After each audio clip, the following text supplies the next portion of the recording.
बिस्मिल्लाहिर्रहमानिर्रहीम, अस्सलाम वालेकुम। वेलकम टू माय चैनल दावत इस्लाम। मैं हूं आपका दोस्त शफकत अली ऑफिशियल। उम्मीद करता हूं कि आप सब लोग ईमान के आला दर्जे पे होंगे। सूरत आल इमरान की आयत नंबर 8 का तर्जुमा, वो अल्लाह से दुआ करते रहते हैं कि परवरदिगार, जब तू हमें सीधे रास्ते पर लगा चुका है तो फिर कहीं हमारे दिलों को पूंजी में मुब्तला न कर दीजिए।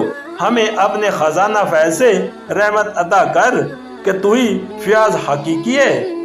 सूरत आल इमरान की आयत नंबर 9 का तर्जुमा, परवरदिगार, तू यकीनन सब लोगों को एक रोज जमा करने वाला है जिनके आने में कोई शुबा नहीं।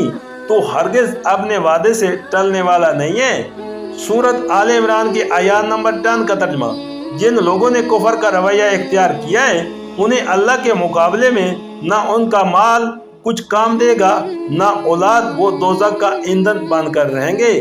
सूरत आल इमरान की आयत नंबर 11 का तर्जुमा, उनका अंजाम वैसा ही होगा जैसा फिरौन के साथियों और उनसे पहले के नाफरमानों का हो चुका है। उन्होंने आयत इलाही को झुटलाया।